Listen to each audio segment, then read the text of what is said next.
Chers amis, bonjour. Je suis interrogé souvent sur ce qu'il faut trouver comme information, ce qu'il faut aller chercher pour comprendre davantage l'orthodoxie, pour s'en rapprocher éventuellement si tel est notre désir profond. Je vous ai déjà à l'occasion donné des informations sur quelques livres. Je voudrais vous parler très rapidement, et vous trouverez bien plus que ces explications-là dans la littérature pour découvrir celui dont je vais vous dire quelques mots, c'est le Père Placide de Seye. Le Père Placide de Seye, de sainte mémoire, s'est endormi il y a maintenant quelques années, ça doit faire je pense 4 ans ou 5 ans de mémoire.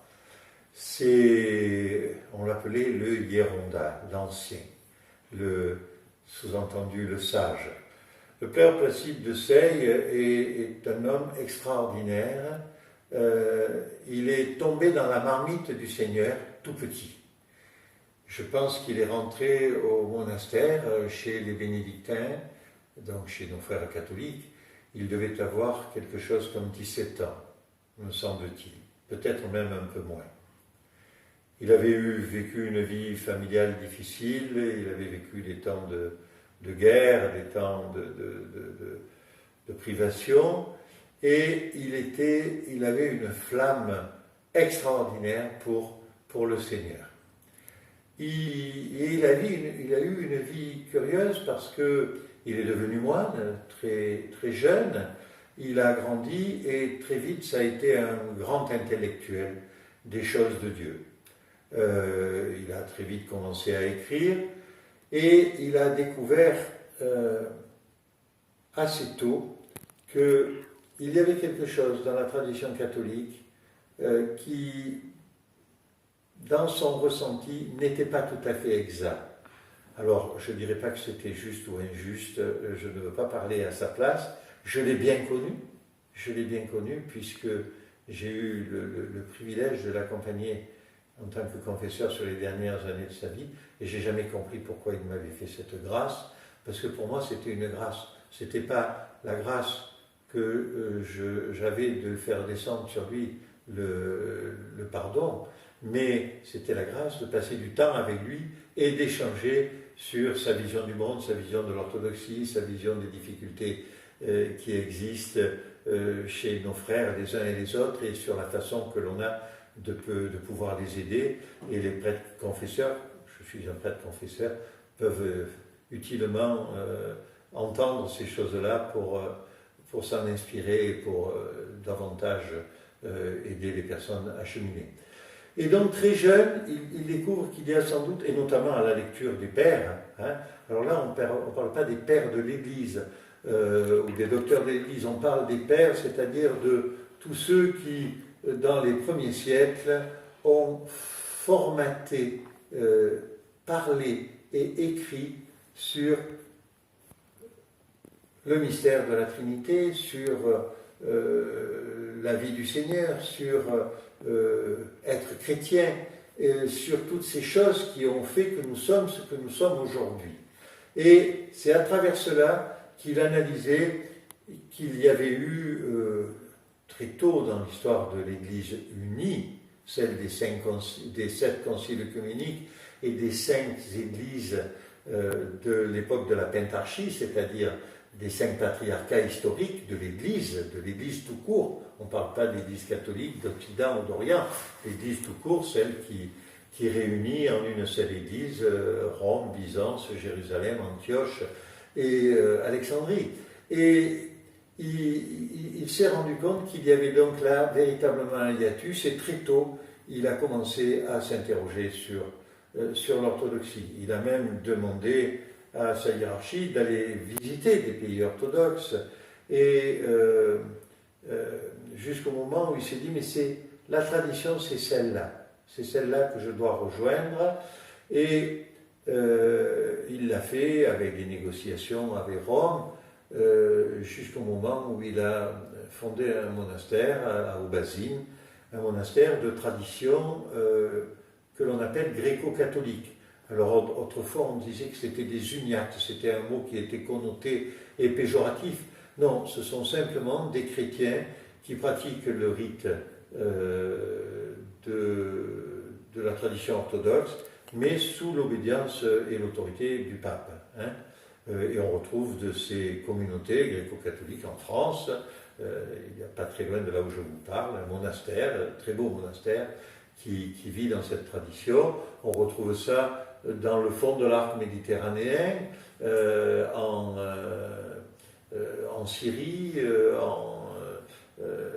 au Liban et dans d'autres pays. On retrouve cette sensibilité aussi en Ukraine, par exemple, en Pologne un petit peu, en fait, dans diverses parties du monde. Voilà. Et il est resté un certain temps dans cette tradition jusqu'au moment où il s'est dit qu'il était dans quelque chose qui était de l'ordre d'une demi-mesure finalement. C'est vrai qu'il avait beaucoup de joie de vivre dans la tradition, dans la célébration d'une tradition une et ancienne. Mais il s'est rendu compte qu'effectivement, ce n'était pas tout à fait juste. Et il est parti au Mont Athos pour découvrir l'orthodoxie jusqu'au moment où il y a été admis comme orthodoxe, il y a été rebaptisé et il est devenu moine atonite du monastère de Simonos Petra dans l'Athos, 14e dans le rang d'honneur, de dignité au Mont Athos, sur les 20 monastères qui y sont. Il y en a énormément plus au Mont Athos. J'ai dû vous parler déjà du Mont Athos. Hein.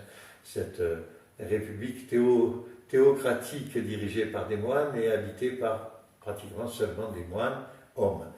Et puis, il n'était pas grec de tradition, même s'il connaissait bien le grec, et notamment le grec ancien, il n'avait pas le grec fluide.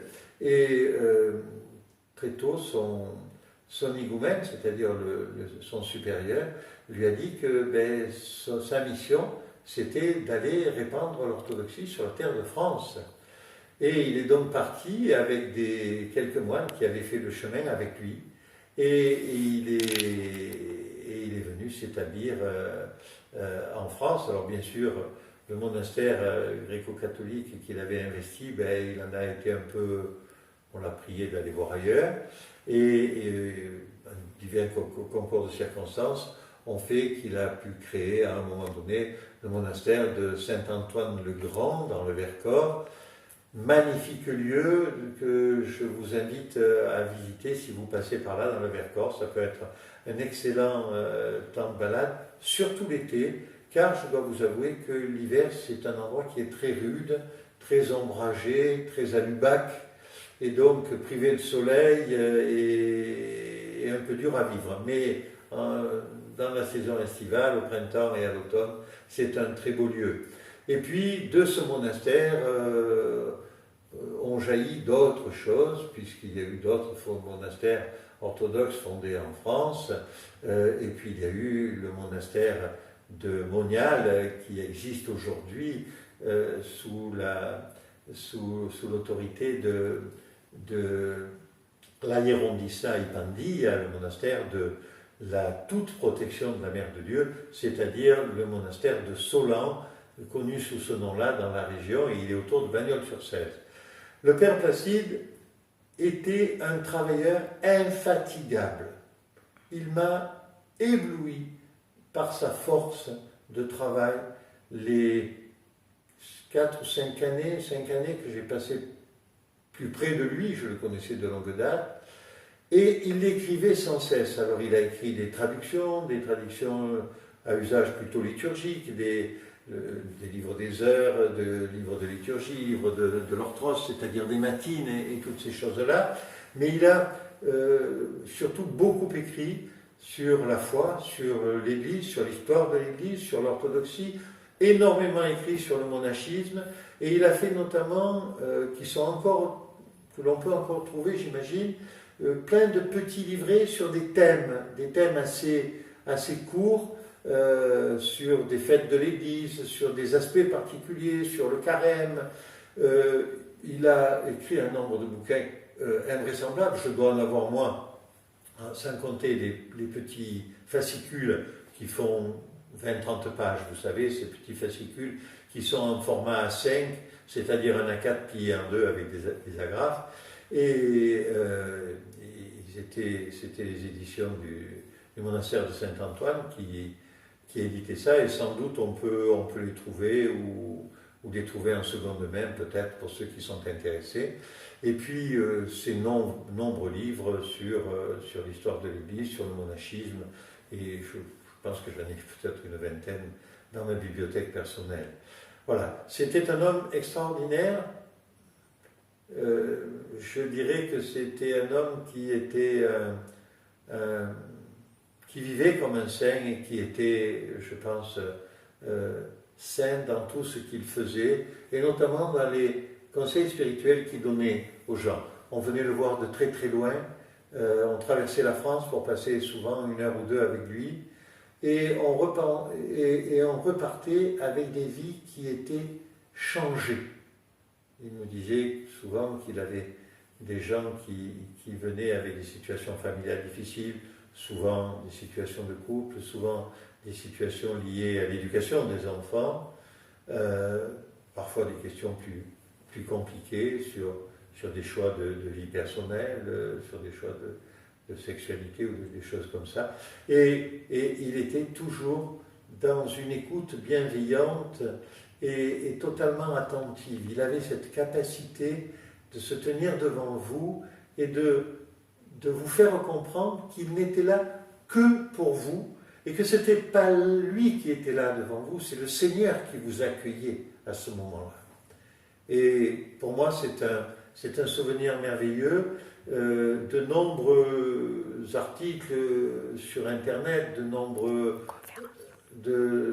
livres vous permettront de trouver des informations, mais c'est aussi une porte d'entrée dans l'orthodoxie pour certains, parce que pour moi, il était aux confins de la rigueur du monachisme orthodoxe, mais il avait gardé sa rhétorique occidentale et une plume magnifique et une capacité de synthèse, d'analyse et de percussion dans ce qu'il écrivait qui personnellement me touche et continue à me toucher quelques années après qu'on l'ait accompagné à sa dernière demeure. Et je peux vous dire que j'étais autour de son cercueil comme qu'en célébrant lorsqu'il est parti, et lorsque nous l'avons enterré, nous l'avons fait descendre en terre à Saint-Antoine, au monastère de Saint-Antoine-le-Grand, et la foule était immense, immense, parce qu'elle savait qui elle accompagnait. Voilà. Alors, c'est juste, c'est pas une biographie que je vous ai offert là du Père Placide de Seye, c'est juste quelques mots, peut-être pour vous catcher, comme on dit dans le langage moderne, vous attraper et vous donner envie d'aller lire l'ensemble de son œuvre. Vous tapez sur votre moteur de recherche livre Placide de Seye, Père Placide de Seye, Archimandrite Placide de Seye, et vous allez trouver de quoi passer de bons moments de vacances si vous êtes encore en vacances. Et puis, pardonnez-moi, vous ne lirez pas idiot, comme on dit des fois. Hein. On dit que pendant les vacances, on lit n'importe quoi pour passer le temps, mais non, là pour le coup, vous n'allez pas lire idiot. Voilà, je vous souhaite une bonne continuation. Je vous dis à une prochaine rencontre, j'espère dans pas trop longtemps, et que le Seigneur vous bénisse.